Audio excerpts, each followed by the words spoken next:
Hey guys, it's Selwen here. Many mounts are coming in patch 8.1, so let's take a look at their complete list and how to farm them. Starting at number 21, we have the new Island Expedition mounts, and yes, number 21 because there's various recolors of the same mounts that then makes up that 25 plus number there on the title. The Risen Mare. This will be obtainable in the new island expedition called Havenswood, a very dark themed island with some Worgen influences. Now it's just a regular undead horse, which makes it out to be not very special, but for the Alliance, however, this will be rather unique. Still on that same island, we have the Blood-Gorged Hunter, a recolor of the current bat model, although this one is blue whitish with some blood effect coming out of his mouth, which makes it stand out among the other bat mounts. Now there's two new islands in 8.1, Havenswood and Hurendal. Hurendal, a very cool themed island. We will have, of course, a Thunder Dragon, or rather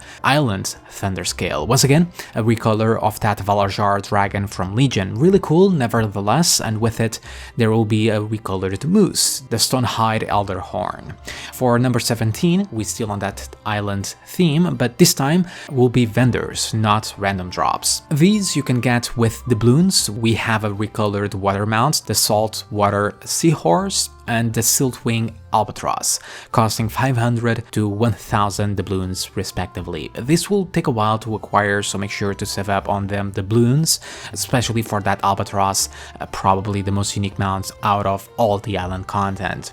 Moving over from the islands, we get to number 15, the Darkshore Rare Mounts. Now Darkshore is going to be a new zone to do world quests in, and of course participate in the new Warfront. These world quests, along with the new invasion content throughout Zandalar and Kultiras, will reward service medals. More on that in a bit. So this will have rares much like a Rathi. One of them will drop a bear mount and with no saddle, called the Black Paw. Basically that Zulaman bear with no armor. He can drop from two different rares depending on your faction, much like some of the Rathi mount drops. On a more unique look, we have the Ashenvale Chimera, a throwback to Warcraft 3 for sure, using those Rylak models from WoD to be entirely purple, giving it more of a unique look.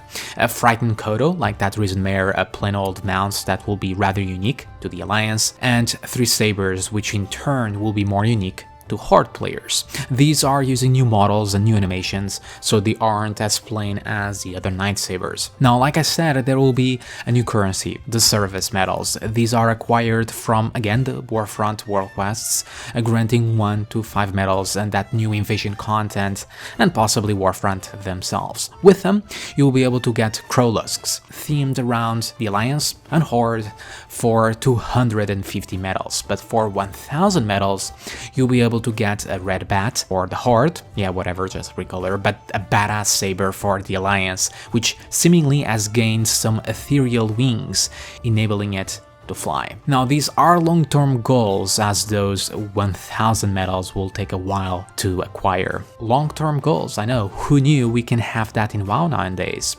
As for PvP, there is the new season reward mounts, keeping with the theme of that Warfront will be a badass yet recolored version of a Bone Steed and a recolored saber for the Alliance. Yet there is a new mount entirely, the War Hyena. Not sure where it comes from exactly, as it simply states that is obtainable from rated PGs or rated arena victories, so maybe some sort of achievement for a certain amount of wins, since it isn't coming from a saddle.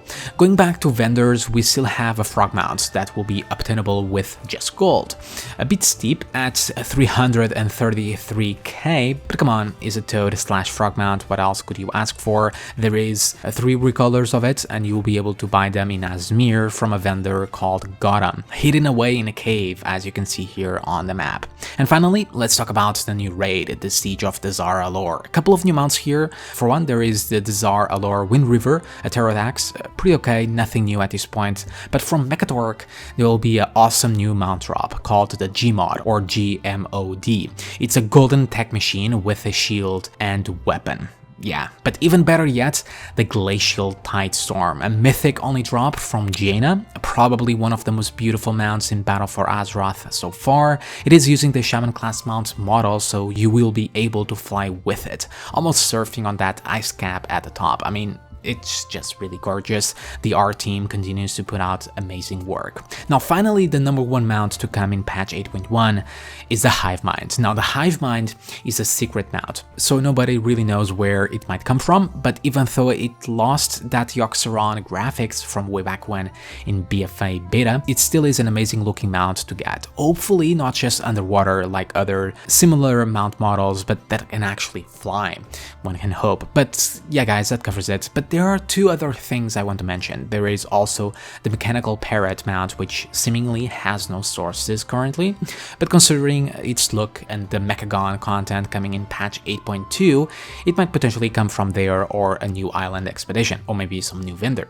And not a new mount per se, but all the tall strider models, so the ostriches, are getting new models. So even though not new, comparing to the old vanilla model, it basically looks like an entire new mount.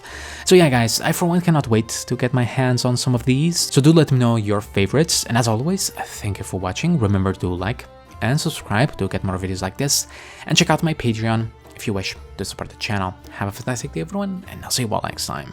See ya!